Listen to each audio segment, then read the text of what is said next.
How do you speak fluently in English? How do you speak confidently in English? How can you improve your English communication skills?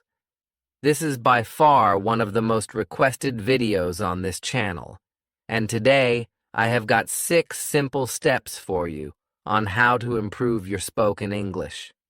Now, I don't come from an English-speaking household. Everybody in my house actually speaks or communicates in Hindi. But when we were growing up, my mom paid a lot of attention to improving our spoken English. She made a lot of effort. She made us do so many different exercises, learn everything about grammar, sentence structure, all of that jazz, to basically train us to speak well in English. Now, I understand that a lot of people do not have the privilege or the environment to grow up in a space like this, which is why the steps that I'm sharing with you today can be tailor-made to fit your situation, no matter what situation you're in, to improve your spoken English at any age. So, hit like, hit subscribe, and let's get started. Now, before we get on with the tips, have any of you guys ever wondered why we are not able to speak well in English, despite the fact that most of us have English as a subject in school, and most of our textbooks are also actually in English? Well, there are 2 potential reasons for this. One is that we are taught English the wrong way in schools. It's just a subject. We don't have enough incentive to want to make it a part of our lives, and that's because whatever we are taught in English is, well, pretty boring, and everything is done for the purpose of getting good grades. So, that kind of sucks all the fun out of learning a new language. There's this research by Dr. Stephen Krashen, which suggests that you become fluent in a language when you interact with things that are so interesting in that language that you forget that they are not in your native language. But that doesn't really happen in school. And the second reason is that English is just not a part of our day-to-day lives, right? You are surrounded by people who speak in your native language. So if you grow up in North India, that's most likely Hindi. If you grow up in Southern India, that's a bunch of different languages like Tamil, Telugu, Malayalam. Nobody is actually speaking in English. And so there's also not enough incentive for you to make yourself uncomfortable enough to speak a different language. Because of these 2 reasons, what ends up happening is that you become this person who always gets anxious when they do actually need to communicate in English. Now, whether we like it or not, English is more or less a universal language. It is the language of professional communication. So, I want you to overcome your fear. I want you to start getting confident while speaking in English and become fluent in this language.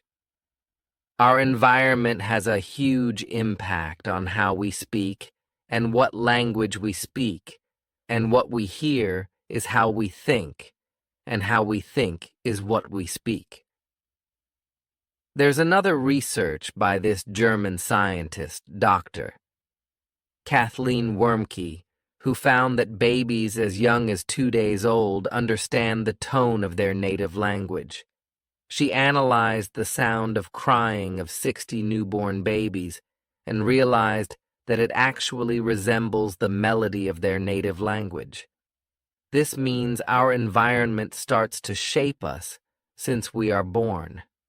So, if you really want to change your old habit of not communicating in English, and if you want to learn the new skill of communicating in English, you have to start incorporating it into your environment, right?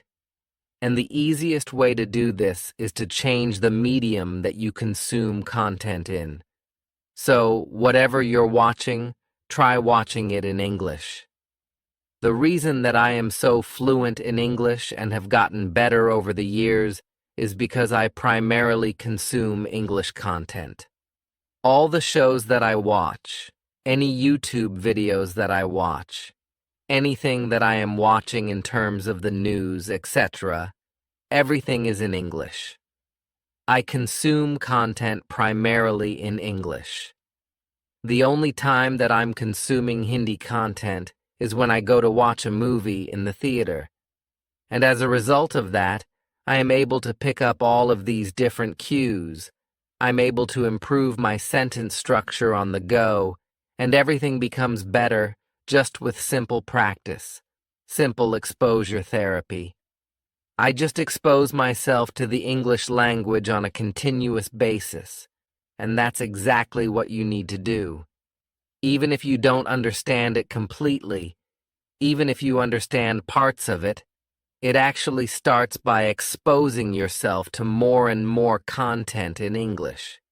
For example, if you like personal growth content, watch YouTubers who create that content in English. If you're trying to build a fitness routine, watch creators who are giving you advice on fitness in English. Whatever you enjoy, consume that content in English, and then you'll automatically start to enjoy consuming English as well. Now, doing this actually helps you in more ways than one. One, you get used to listening in English, and over time, it will feel very natural, and you don't have to translate it into your native language. Two, it helps you learn the correct pronunciation of complex words. And three, you learn the informal terms or slang that people use in everyday English. You have to understand that how you write in a language is very different from how you speak in a language, right? When you write in Hindi, you are writing should, pure Hindi. But when you communicate or speak in Hindi, it's a very colloquial, slang-based version of Hindi. It's not should Hindi, right? That's the same thing with English, and consuming content actually helps you understand what conversational English sounds like. And four, you actually gain interest-specific vocabulary. Over time, your vocabulary and your knowledge of the different words used in the space increase. For example, if you are somebody who loves skincare content, following a beauty creator who actually creates skincare content in English not only helps you know the latest trends in the skincare industry, but it also helps you learn the words and the phrases that you can use in your daily conversations. Another thing I also recommend doing when it comes to consuming content is reading more books in English. This can easily help you add 300 to 400 new words to your vocabulary every time you finish reading a book. Reading books also helps you improve your sentence structure and your grammar, and that's a double win. Every other tip on this list is irrelevant if you don't actually practice speaking in the language you want to get fluent in. You can consume content, read more books, and watch more videos, but if you're not actually speaking, well, then you're not improving your English. Now, most people who are not well versed in English try to avoid speaking in English in social settings because they're too afraid to make mistakes. They're afraid that they are going to freeze mid-sentence or say something that will not make sense. But most of all, people are just afraid to make a fool out of themselves. This fear is completely valid, but I'll say it again. You cannot get fluent in English unless you start speaking in English. Now, I'm not immediately going to ask you to go to a room full of people and just start speaking. That's not what this is about. One of the easiest and safest ways to practice your English speaking skills is by using a process called imitation, where you basically watch a piece of content in English and then try to summarize or speak about it in your own words. I would suggest going a step further and recording yourself while you are doing this exercise. So, let's say that you watched a 5-minute YouTube video. Once you've watched it, you're going to come back, sit in front of your phone, switch on your camera, and then record yourself summarizing what you just watched, but in English. Now, this actually serves two purposes. One, it acts as your video journal, right? You need to see that you are improving to stay motivated. Sometimes you get so obsessed with your final goal that you don't realize how far you've already come, and when you record yourself, you can easily track your progress and stay on track and stay motivated. 2. Speaking in front of the camera like this gives you a very different kind of confidence. You feel much calmer in social settings than you usually do. So, this is not just a tip to improve your English speaking skills, but it is a complete personality booster. A few other exercises you can try doing with this video journaling method include describing your day. At the end of every evening, switch on your phone camera and describe how your day went in English. Another thing you can do is choose an item in your room and spend 2 minutes describing that item or speaking about it with whatever information you can come up with while you're recording yourself on your phone camera. Both of these also serve the same purpose. Keep in mind that when you start out with this exercise, you will probably speak well for 30 seconds or a minute, and after that, you will want to switch to speaking in your native language. That is where the real challenge begins. You will most likely fumble a lot. You will even forget the most basic words, words that you already know, and you might feel like giving up. But once you start doing this for a week straight, I promise you that you will get better. And because you're facing all of the struggles in the privacy of your own room, nobody else is seeing it. You're actually much better off. You will be a lot more confident the next time you have to step out and speak to somebody else in English. Now, most of us struggle to speak fluently in English because we do not even know what we want to say. No, it's not because you have a limited vocabulary. Vocabulary is actually not so much of an issue when it comes to speaking fluently in English. If you can communicate something in your native language, trust me, you can also communicate it in English. You know enough words for that. The issue is that when you don't regularly speak in English, you don't actually learn how to think in English. You are thinking in your native language. And before speaking, you have to translate everything you're thinking into English. And then you have to speak. So, it's a multi-step process, and that is where the problem occurs. We speak well in the language that we think in. So if you're not thinking well in English, you're not speaking well in English. The easiest way to change that is a 10-minute journaling exercise. Every night, before you go to bed, grab your notebook, find a spot in your house, get comfortable, and start journaling. I would suggest starting by journaling about your day. Write about how your day went, what you did, what you liked, what you didn't like, everything. You can write to summarize your day on one single page. Journaling does a couple of different things. One, it gives you clarity of thought. When you are continuously writing in English, when you practice this skill every single day, It trains you to get clarity of thought in English. It trains your brain to think in English. Secondly, it trains your brain to process your feelings in English instead of processing them in your native language, which is probably what you're used to doing. So, this actually is a non-skippable step. It only takes 10 minutes of your time, and gradually, you will become even faster. I can now sit and summarize my entire day, filling one page with writing in less than 5 minutes. It is not difficult. It just takes a little bit of consistent effort. But while you're doing this exercise, keep in mind that the purpose is not to improve your English. If you sit down to journal with that purpose in mind, you are actually going to draw a blank page.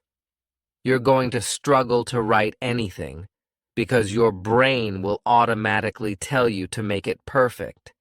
And if you are not able to make it perfect, then you won't be able to write. So, the purpose of your journaling exercise is to process your feelings. Write about your day. Think about how your day went and gain clarity of thought.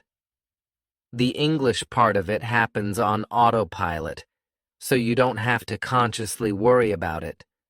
Just make sure that you are journaling for the purpose of journaling. You just happen to be doing it in English. It's completely okay, even if you're writing only a couple of sentences for the first few days, as long as you are writing every single day. Like I mentioned before, vocabulary is the last thing that you need to worry about when you are speaking in English, because you already know enough words, I promise you. What you need to focus on is how you are forming your sentences and how well you understand the language from a grammatical perspective. Now, the reason that you all think that I speak so well in English is because I have a very solid command of English grammar and sentence structuring. If somebody else is speaking in broken sentences, if their grammar is off, you might not be able to tell immediately why it feels off, but you'll know that something is off, right? Think about it from this perspective. You could learn 10, 15, or even 100 different words in a language like French. But does that mean that you can speak well in that language? Well, probably not, which is why you need to focus more on improving your grammar and your sentence structure. How do you do that? One is by reading books, obviously, because that does help you understand how sentences are strung together and what good sentence structure looks like. This all happens on autopilot in your brain. Just reading more in English will help you get there. This is because before a book is published, multiple editors go through several different rounds of editing, and the goal of each of these editors is to produce an easily understandable, error-free book. This is why it is one of the best sources to work on your grammar and sentence structure. Another thing you can do is use this tool called the Hemingway editor, which is free to use. Now, Hemingway is a readability and proofreading tool that helps you improve and simplify your writing. How can it help you? Remember that journal entry that you made in the previous point? Just type it out in Hemingway and see how well your sentences are structured and whether your grammar is good or not. It is super easy to use. You simply have to copy-paste your text onto the website, and it will highlight everything that you can do to improve your writing. The reason that most people struggle to speak well in English or any other language, or to communicate effectively in general, is because they are afraid of looking like a fool in front of other people. But think about every single thing you've learned in life. Let's say driving. If you already learned it, what did you feel like on your first day of driving? It felt like everybody on the road was staring at you, right? Now that you have been driving for a few years, you know that that isn't true. Nobody cares about how you're driving.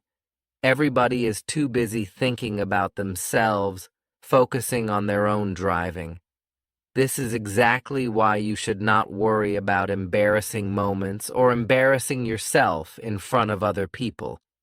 So, if you're still not convinced, let's do this little activity. Think of someone you know. It can be anyone, your friend, your colleague, even your mom. Can you remember the last time they did something embarrassing? I actually spent a lot of time trying to come up with something embarrassing that my mom did, and I cannot remember for the life of me. I'm sure you cannot either. It's not because you don't have a good memory. It's because when it comes to other people's embarrassing moments, we are just not paying as much attention as they think we are. So now that you are starting to practice your spoken English skills, you cannot let the fear of embarrassment hold you back. But it's not just the fear of embarrassment. The other thing that holds people back is their ego, that feeling within us that wants us to be perfect, that wants us to be superior to other people. That is why we don't want to speak in broken English, and why we want to be perfect in English before we speak. Overcoming your ego is just as important as overcoming your fear of embarrassment. How do you do that? Start by acknowledging that your ego is, in fact, one of the reasons that is stopping you from getting fluent in English. A few things that can help you tackle both your ego and your fear of embarrassment are: 1. Taking criticism as feedback. It's okay if you make a mistake while you are learning how to be fluent in English. Even native English speakers cannot speak perfectly all the time. Do you know how many times this video had to be cut in the middle because of all the fumbles that I had? Here's a little sneak peek of that. It is the language of professional communication and, which is, now, keep in mind that when you're starting with this exercise, everything that you summarize everything. Everybody makes mistakes, even people who can speak extremely fluently, even people who don't know any other language besides English. Making a mistake does not mean that you can't speak fluently. So, if somebody is correcting you, if somebody points out a mistake that you've made, take it in stride. Take it as a learning experience, and you will not feel embarrassed anymore. Also, when you take criticism and feedback confidently, instead of shying away from it or getting defensive, you actually come across as a very confident person. 2. Remember that speaking fluently or speaking well in English is not a sign of being smart. You are not dumb if you are unable to speak fluently in this language. Most of the time, we feel that if we speak in broken English, others will think we're not intelligent enough and will see us as inferior to them. But that's just not true. Once you start believing this fact, you will actually become a lot more relaxed when you are speaking, and that will also translate into you speaking more confidently. I've already spoken about the importance of this. You speak well in the language that you think in. If you are thinking in your native language, you will speak well in your native language. If you are thinking well in English, you will speak well in English. Now, most people are not able to do this because, let's say, every exercise that I've spoken about so far, You will do it for 5 to 10 minutes a day. But then, what about the rest of the time? How do you speak well the rest of the time? Because 5 minutes a day is great. It's great to begin your practice, but it's probably not enough to change the way your brain thinks. So, there are a couple of different tips that you can actually use to train your brain to start thinking in English. What happens when you think in your native language and you're communicating in English? Like I mentioned before, you think of a response or whatever you want to say in your native language, then you translate it to English in your mind, and then you actually have to speak it aloud in English while that translation is still going on in your head. That makes it really confusing.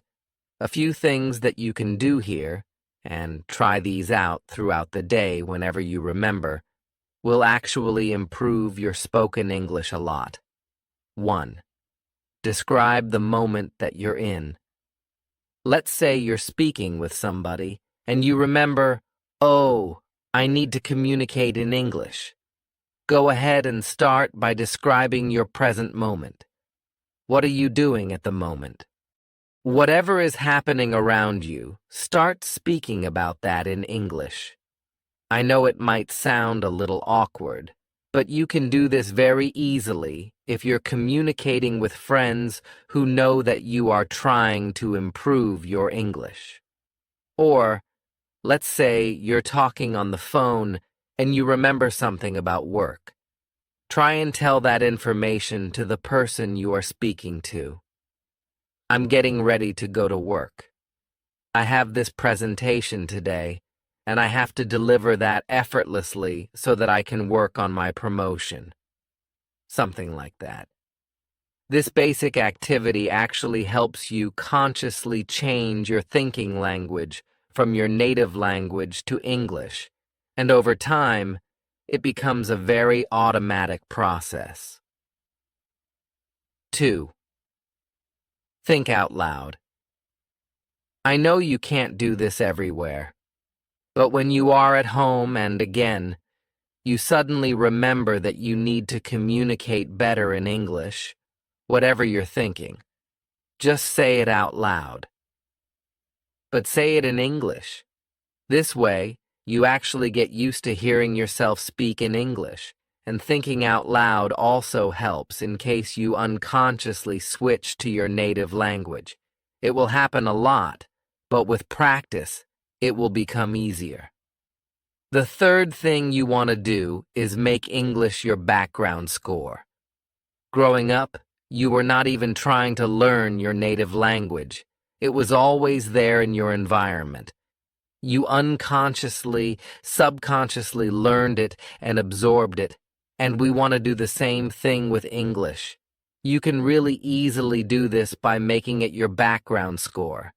This simply means that you play English songs, English podcasts, English conversations, or just English content in general in the background whenever you are doing boring or mundane things, or when you're doing your day-to-day chores like cleaning your room or doing your laundry. Even if you're not listening to it consciously, your brain will actually pick up on the sentence structure, the grammar, the words, and the phrases, and it will get used to listening to and thinking in English. English fluency is like any other skill. It is learnable if you are willing to put in the effort. But our standards are ridiculously high when it comes to becoming fluent in English, and this leads to a lot of frustration and feelings of demotivation, which can make it hard for you to continue your journey. To tackle this, you need to accept the fact that it will take a few months for you to reach your goal, to reach a new level of English fluency. Have that patience, show yourself that kindness, and just keep doing all of these 6 things that we spoke about today. That was it from my side. I hope you enjoyed this video and took away something from it. If you did, make sure you check out this video because YouTube says that you're going to love it as well. I'm going to see you very, very soon in the next one. Bye.